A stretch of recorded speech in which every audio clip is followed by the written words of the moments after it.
Kung naghahanap ka ng player na hindi takot madumihan ang kamay, walang kapaguran, at gagawin ang lahat para manalo, ang puso, kaluluwa, at hustle king ng New York Knicks na nagwalis sa diskarte ng Cleveland Cavaliers patungong NBA Finals, walang iba kundi si Josh Hart.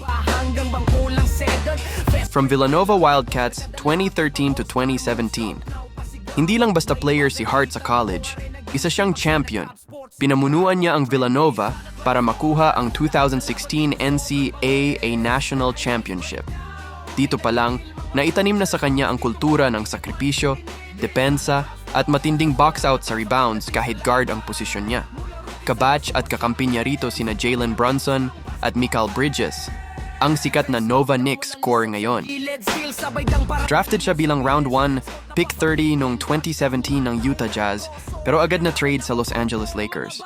At na-trade muli sa New Orleans Pelicans bilang bahagi ng Anthony Davis trade at napadpad sa Portland Trail Blazers. Sa bawat team na mapuntahan niya, lagi siyang paborito ng mga coach dahil sa kanyang intangibles, mga galaw na hindi nakikita sa stat sheet pero nananalo ng laro.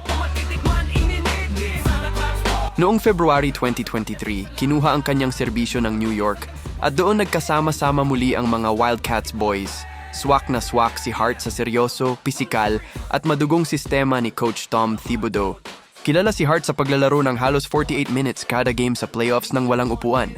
Siya ay isang 6'4" guard na kung kumuha ng rebounds ay parang isang 7-footer.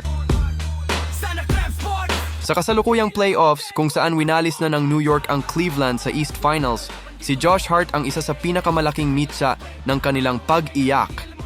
Matapos mag-ambag ng kanyang playoff career high na 26 points na may 5-3 noong Game 2, ipinagpatuloy niya ang kanyang halimaw na hustle hanggang Game 4 para silyuhan ang panalo ng Knicks.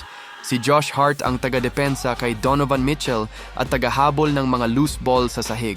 Para sa inyo mga boss, si Josh Hart ba ang pinakamagandang role player sa buong NBA ngayon?